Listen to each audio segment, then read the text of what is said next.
Alright, now that we've made a tour of Kirkwall, at least in the daytime, there's several things to do at night, as you can see here, but that will open up a whole nother can of worms.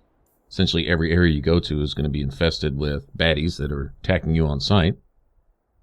So I was thinking we'd head out of town and go take care of some of this other stuff.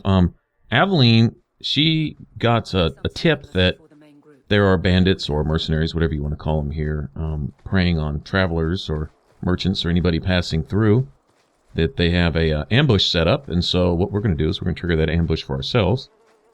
We're not an unarmed civilian walking through here. I think we can take care of ourselves. At least that's her idea, and apparently the other guards aren't doing anything about it, or at least aren't being assigned to do anything about it, so she's taking it upon herself to essentially hire us for the job, right? Like deputies.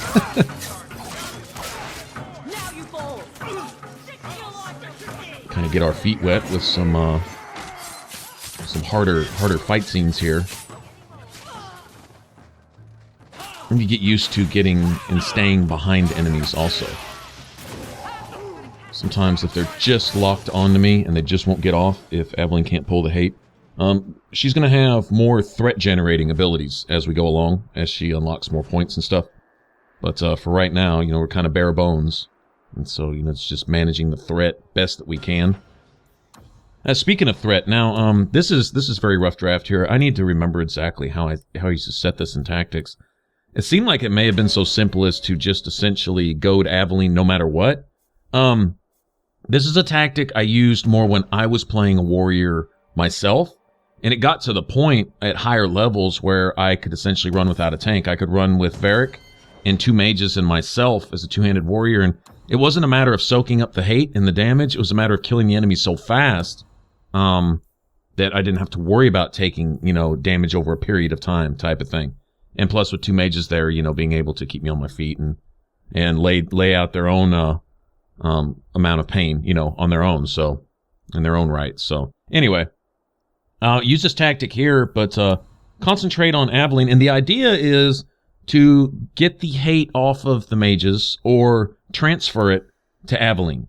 For example, if I have an enemy that's shooting at or, you know, attacking one of my mages with melee, then essentially Varric can goad them to turn their attention to Aveline instead. Now, Bursting Arrow, it seems to have friendly fire on it from what I've seen. So what I'm going to do is, he'll still have that as repertoire. I'm not going to upgrade it. I'll spend his points on something else. It's a point that I needed to spend in the archery tree anyway, you know, which is fine, so it's not like a wasted point necessarily. He can still have it there if I ever manually control Varric in a fight. I could still trigger that, you know, if I can, you know, catch a mob of enemies without any of my allies around type of thing. You know, to still be there, but I think I'm going to deactivate that in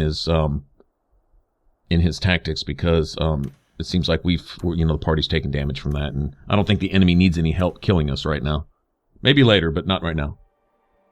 So essentially, what I'm going to do is if an enemy's attacking my mage, I'm going to have him goad Aveline. Problem is setting Aveline to any is Varric may just spam Aveline with goad, which may not be a bad thing. It may work out anyway. It's going to be on cooldown. And at some point, you know, you're going to have enemies attacking my mage regardless. It's a way to pinpoint the specific enemy that you want off of your mage and back on your tank. And so figuring that out. But then, you know, just having him goad Aveline, just period, just in general, might be wise too. I don't know. It's how you word it in the tactics sometimes, which will allow your tactics to act in a specific way under certain conditions. So, I'll play with that a little bit. I might be able to reduce that to actually just 1 tactic slot. But sometimes a tactic will take 2 slots, maybe even 3.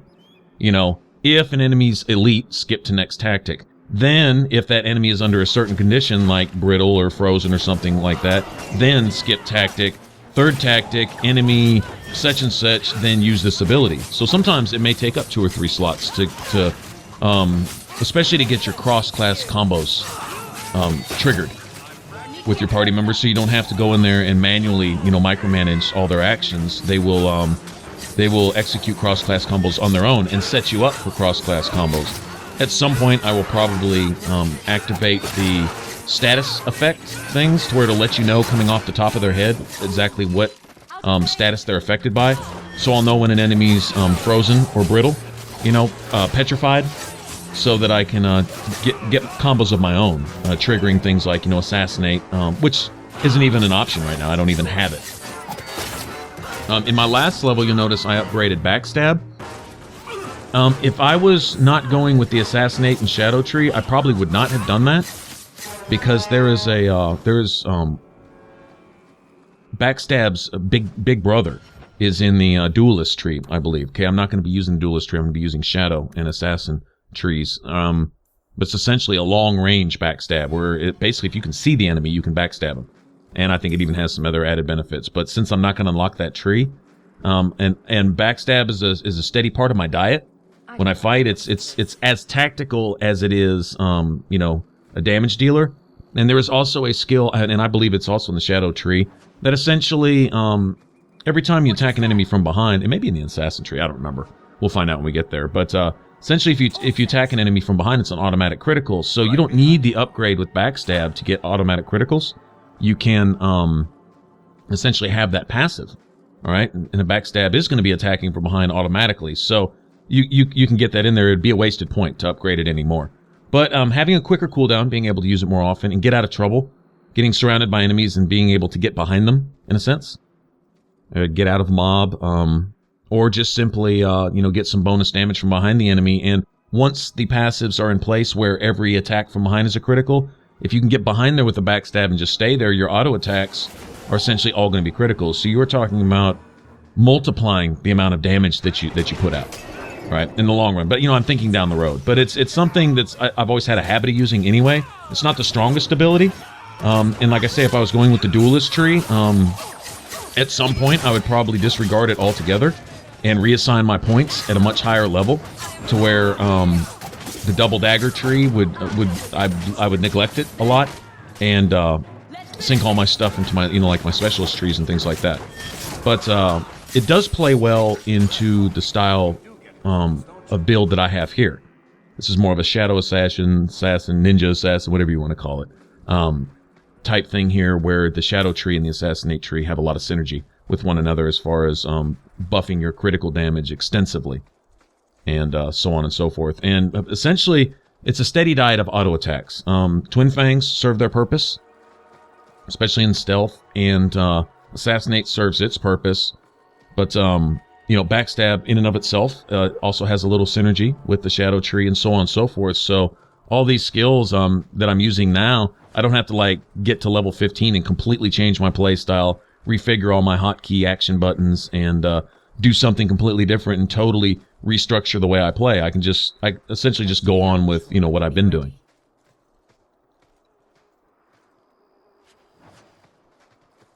One that I haven't been in a big habit of doing, but it is actually a good skill, better than Backstab as far as that goes, as far as doing damage and having the physical force to knock an enemy on their ass, is Explosive Strike. And, you know, with Unforgiving Chain, it's got some really good knockdown ability. You can build up a chain of criticals and then kind of essentially trigger them with Explosive Strike. And if an enemy is brittle, you can you can basically one-shot some targets. You know, if all the stars are lined up just right. But yeah, it's a good one. I could have upgraded that instead of Backstab, but like I said, I don't mind the shorter cooldown for Backstab right now because I'm using it, you know, and I probably always will. And you may call it a wasted skill. There's probably better uses for stamina or whatever, but it's a habit of mine. It's semi-tactical, and it keeps me in the flow. Yeah, that assassin was around here somewhere. Here he was. We're going to get Aveline to where she's like completely immune to that type of crap.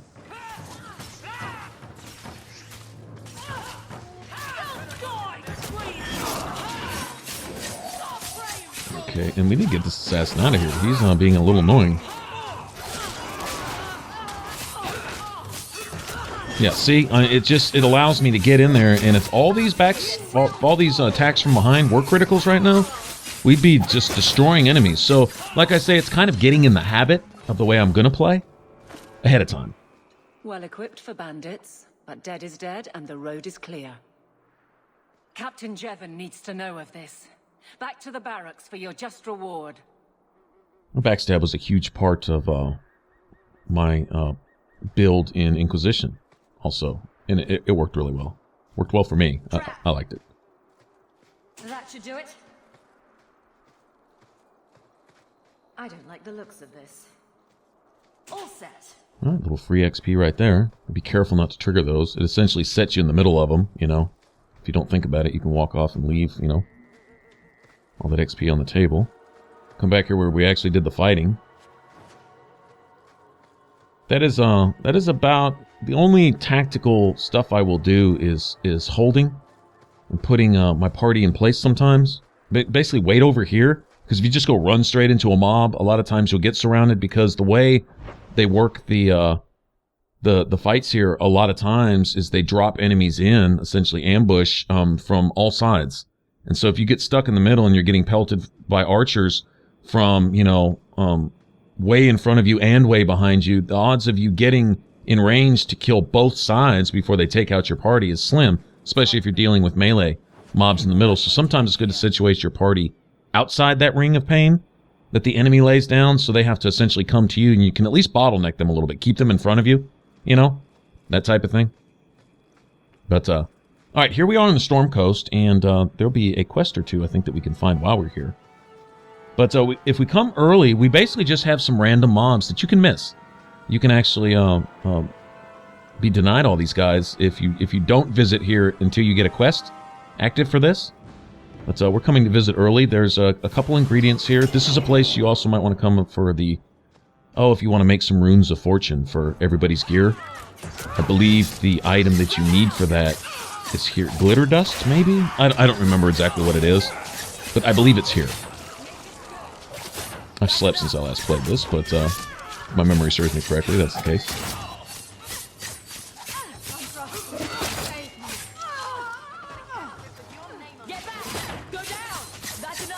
I believe this is Sebastian's DLC stuff right here. I think he come face this ambush. Yeah, the Veil locket. And his name's Sebastian Veil, so I'm pretty sure these are the guys you have to meet them. Once you have the locket, I guess at some point we'll be able to talk to Sebastian, and I believe we recruit him into the party and all that. Then he'll have his own personal quest in the city. He's here seeking vengeance for his family. We've already had that laid out for us. That kind of sets the tone for that whole story. But we'll definitely do that. I believe I went through that once for the achievements on Xbox. Hadn't paid a whole lot of attention, had already been playing this game for like forever at that point. So it's not going to be exactly blind. I do remember going to a mansion and doing some stuff, but like I said, it's really vague. It's been a long time. So it'll be kind of fresh to me. That's kind of cool. And then the Legacy DLC, that's going to be completely fresh. Well, not completely. No, I'm lying. I played through that once too, but don't remember a lot about it. The Corypheus figure, which plays such a prominent role in Inquisition, though, is featured there, and so I expect to learn some stuff there. Having played Inquisition and gotten a fresh look at origins and setups and results of events that happen, it'll be nice to get there and maybe take a little extra time to read some codex and stuff. See if there's any more lore we could maybe clear up or discover while we're there. That'd be cool. And then the whole Mark of the Assassin thing, I'm totally clueless on that. No, I've never played that one time, so that'll be totally fresh. I think we'll probably save that for Act 3. Act 3 where things kind of start to wind down and you get essentially set up for endgame. There'll be some... to me, by that point in the game, it's farming your last XP, getting the last few items you may need, the rest of your champion set of armor, cleaning up some loose ends, finishing up some... quest lines that essentially kind of carry over through the game. Talk to that guy about the bone pit. That's going to lead to several things that occur at that area, and that was a complaint about this game, was the reusing of maps, right? And that's an example, the bone pit. You go back there a couple times for different things. Okay, here we get our first look at Qunari mercenaries. These guys aren't really part of the Qunari. In fact, if you ask the Qunari, they'll tell you as much. The Talvishoth are basically non-existent in their eyes. They're already dead. They're just a nuisance, as far as the Qunari are concerned. But, these are the guys that you can miss. And you'll notice when we get done with this little mob, and it's just a few guys, but, oh, what's it going to be? you know, 200 XP right there for fighting that little ambush. Well, you come and fight several of these, and that's, I don't know, anywhere from 600-800 to 1,000 XP total, and that's a good deal. You know, that's a lot as far as the game's concerned. We'll be a level higher than we otherwise would have been after all said and done. So anyway, that's what I'm gonna do here. Is I'm gonna make sure I cover all these areas, and we'll come back here several times. I believe we come back here at least once or twice in each act for various things. A lot of Qunari related stuff. Apparently, this is the Qunari themselves, the official Qunari, I guess is how they view themselves, are all actually in Kirkwall in a camp. We saw it briefly. Well, we saw the gate when we were in at the docks, and that's essentially where they're housed up. They've been cordoned off there, and I think it's so, you know, the townspeople can keep an eye on them, so to speak. But like I say, these guys are the outcasts. These are the mercenaries who have left the Qun. They don't follow the Qun, the whole Qunari political, religious, social system that they have set up. These guys just do their own thing, and they're part of everyone else, which in Qunari eyes is nobody, non-people. If you're not of the Qun, you're not a person, essentially. Kind of like the dwarves. Once you leave the underground, or once you leave Orzammar or the you know, the deep roads in general, then you're a non-person. The ancestors reject you. You're not counted amongst the dwarves anymore, and they don't even want to hear your name. Your name is stricken from the record, so to speak. And not a whole lot different here, I guess. Surface dwarves really appear to be doing just fine, though. You know, you got your criminal organization above ground, just like you do down below in Dusttown, you know, like we saw in Origins. And then, you know, you have the merchant caste above ground. And okay, now I can't take a whole lot of this just face to face. I came off over here by myself, and Aveline's awesome. You know, she's gonna come essentially save me. But now she's left the mages being molested by this guy over here. Problem is, a lot of times these archers, it's really good once we start really dishing out the pain. I meant to drink a health potion, not a stamina. Need to get used to the radio wheel again, apparently. My bad. But once we can start, you know, putting out some real numbers, then we can take care of these archers and little ads, minions out here a whole lot faster. Things become a lot more manageable. But notice I got the ads out of the way, specifically the ranged enemies, right? And thank goodness there's no, what do they call them, Cerebos, the mages, Qunari mages. They have these brutal AoE lightning spells that can wipe your party almost instantly. Yeah, it's bad.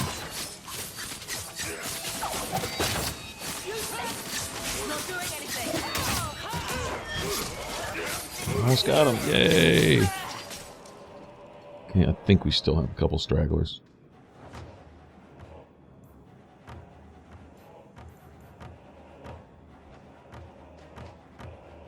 Don't really need to use it now. Bethany's doing her thing, keeping us on our feet. She's a badass.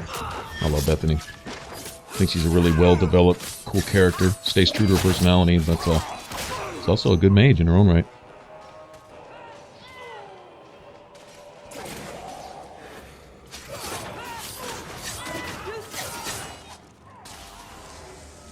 Still got, man. Alright, so they were just literally peppered all over this hill here. There's a cave right back there that is eventually going to feature a whole bunch of these guys. But these guys will probably be back next time we come here. So we'll get to fight these guys again and, of course, get paid for it. And that's the main idea. There'll also eventually be a merchant right here, too, I think. But I believe we have to get the Talvashah problem dealt with completely. And then, if I recall, the merchant here, he sells an amazing staff, like a must-have staff, and a maybe you know, some robes or something. Seems like he has an armor piece also that, you know, for the main character, you don't worry about it for your followers. But if I was playing a mage, then he has an armor piece that's really nice to have. Anyway. Okay, so what I get paid? Like 3.5 silver for that? If I didn't have my rune of money making, I would get probably like 3.25 or something. Or something like that. But like I say, you know, a few coppers here, a few coppers there, maybe an extra silver every once in a while. And if, you know, if an enemy drops something substantial, like 8 or 9 gold, you're liable to get damn near a whole extra gold out of it. And that's a lot, you know, that's a lot. Then the rune is more than paid for itself. Because the rune, you know, it only costs, what, 50 silver to make, so. Like I said, one of these ingredients down here also in the storm, I don't remember which one. I think it's glitter dust, but whatever it is, I believe it allows you to make some runes of fortune. We'll find out when we get back to town. I believe you can order runes straight from your house too. You don't have to go into Hightown to do it. That guy is there next to Sandal. I mean, it's convenient, but I think you can order the runes themselves anytime, and then when you come across Sandal. Sandal's the only one that I know of that can actually put runes in your gear, though. I don't believe there's anybody else that's capable of doing that, which is good because Sandal, he's a boss when it comes to all that enchanting and sprucing up your stuff. Gotta love that dude, man. Okay, now remember I was talking about the Kunari mages. I believe there's one right here, and this can be just disgusting. More for me than anybody else. I could catch the crap into this, and oh, well, that's awesome. Wish I knew that trick. All right, see that dome of death he's got over there? It's doing some work on my party. Not so bad, but had I been caught in the middle of that, oh, we'd probably be party wiped. So it was either catch him over here by himself, or get rid of the ads and deal with him last. Much rather deal with him first if possible, but it worked out. It worked out. Aveline's already kind of handling the hate like a champ, isn't she? She's already starting to do her thing. I love watching tactics work, you know. I love to see the whole thing, you know, come to fruition and actually, you know, do what it's supposed to do. And there's different ways to do it. This is, I by no means have some kind of blueprint on the ultimate tactical party build or whatever, but I put thought into it and stuff, and I get by, you know, and get by really effectively sometimes. So I mean, the results speak for themselves, I guess you could say.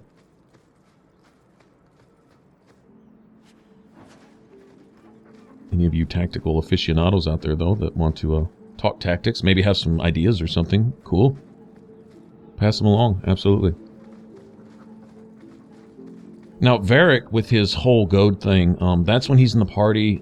There are certain times where certain party members will be forced into your party because you're doing something, you know, a specific companion quest that involves them or something along those lines. And so having them prepared, like saying, well, I never use this guy anyway, I'm not going to worry about it. Then when you are actually stuck with him and he doesn't have any equipment, he's not set up, he has no tactics set up, his skill trees are garbage, you know, and, you know, he's like, you know, carrying wet tissue into battle with you, then, you know, that's no good. So I like building out all my party members, even if I'm only going to use them sparingly. If I was playing a warrior, Varric would be he would be his go-to in my party as, say, you know, a mage, you know, as far as that goes. Got to have a rogue along, pick locks and things like that, you know, regardless. But being a rogue, I don't need him around, except when the game forces me to take him along. There's one major part of the game where he has to come along, and it's like a primary story quest. It's a really hard area too. In fact, it's one of the harder battles in the game, in my opinion. And you have to have him along, so it's good to have him set up doing what he's supposed to be doing. Okay, now this is another one of those situations. Maybe later I wouldn't have to worry about it so much, but now I think this is a good save point here, because seriously, these this can be nasty, really nasty. I did many terrible things. I'm sorry. Sorry does not bring my mother back. I was a victim too, Elf, of Zathrian's vengeance. Stranger, please calm her down. Did I hear you right? You're a werewolf. I was one, but no longer. Her Dalish keeper cursed some humans with lycanthropy long ago. The disease spread over the years, but the hero of Ferelden freed us. Did I hear... The disease spread over the years, but the hero of sorry about Ferelden that. freed us. Picked the wrong option. He was cursed. You can't blame him for that. You stand up for him? Fine. Then you will die for him. And I will die if I just stand around here. Alright, she's at least a lieutenant level assassin. She hits hard and she has a lot of health. Okay, essentially, since you're on this little narrow path, you can get bookended real easy. And this is about the spawn point, give or take, right here. Yep, see, there they go. They're already coming out of the, off the cliffs. Alright, so what we'll do is we'll go a little farther back here. Now they have to come to us. And, you know, I have to apologize to my dog, essentially leaving him back there to take some of the hate. But, that's what he's good for. You know, when he gets hurt, he just goes home and we can summon him later type of thing. But if you can pull them out and deal with them a few at a time, you know... But if you're in the middle, you've got archers shooting at you from both sides, some melee guys in there keeping you busy, and this assassin running around, one-shotting your whole party. And that's it. It's over. That's essentially the end of the matter right there.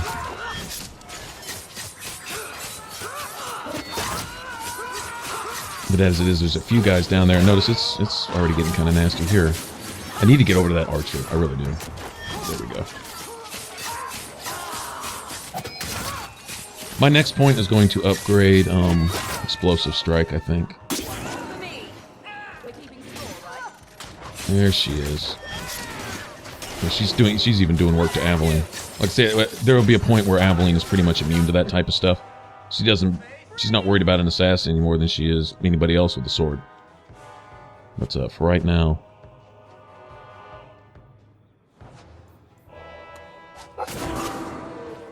she can still get beat up a little bit by that kind of stuff.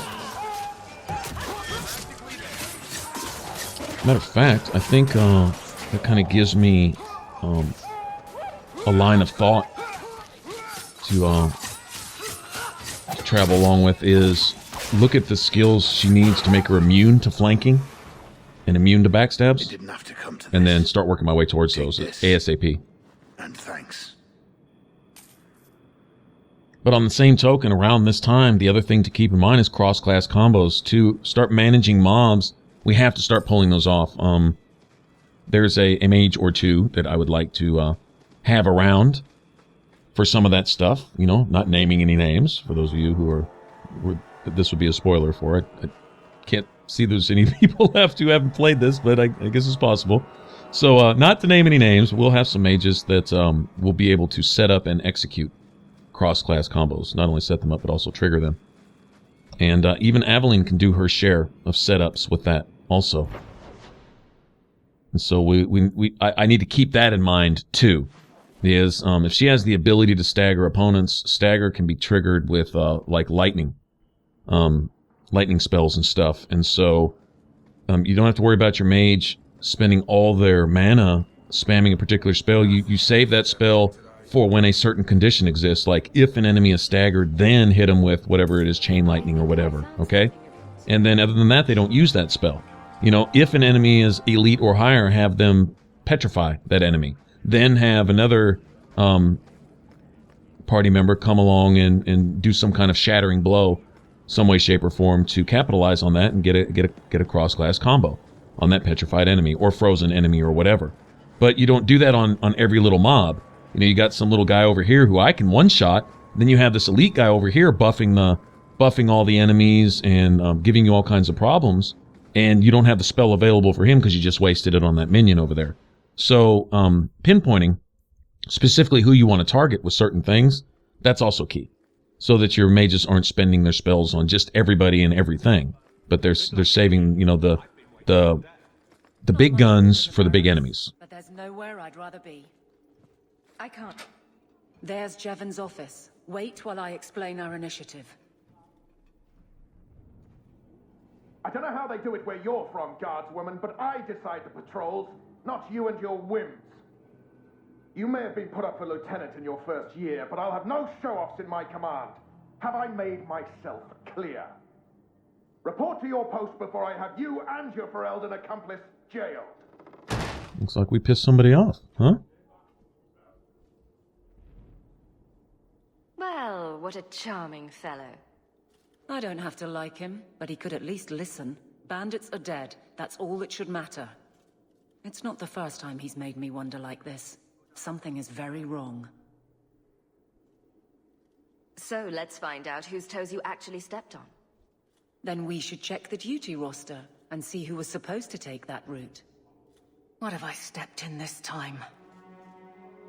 Threaten my friends. I'm not letting that one go, Captain. You hear her talking to herself? She's got your back. That lets you know she is your tank. Threaten my friends? Aveline! Not in my house. I owe you for clearing that ambush the other night. Saved me a mess of trouble. Brennan, that route was yours. It was. Single patrol. I'd have been dead for sure. So there was nothing unusual about it at all? It had been clear for weeks. It didn't get unusual until after we heard about you and Aveline. The captain reassigned me after he heard what you did, and I passed the satchel to Donick for his patrol tonight. The satchel? Pay and order assignments. Captain has us run deliveries to the outposts during light duty. It's usually just an updated copy of the roster. The satchel for that night was heavy, though. Anyway, thanks again, Aveline. You're a good one. Wow. So the satchel gets heavy the same day we discover an ambush. You're sure you want to pursue this? This is your superior we're talking about. If a guard has been put at risk, a good captain would want to know why. And if he's not a good captain, I want to know why. A messy way to pass information. Brennan already sent it along. Another guard is walking into the same trap. I can't let that happen. Brennan said Donick. A good man. Donick. I've got his route. A night walk in Lowtown. Let's go make sure his quiet patrol stays that way. Sounds good to me. So the captain sets the routes and then passes along the pay and sacrifices a guard to get the pay into the hands of his criminal buddies. And if it's not one person, it's another, just doing some shisty stuff. You know what I'm saying? So we're not going to let that go down, and that's exactly what we're going to go take care of. And I think we'll go to Nighttime Lowtown, and go save Donick and see what else we can take care of down there. Go clean up the streets at night. All right, thanks for watching. Want to subscribe? Click that button over my head for more Dragon Age 2. Click that image in the middle, and I will catch you guys in the next one. Thanks for watching. Bye-bye.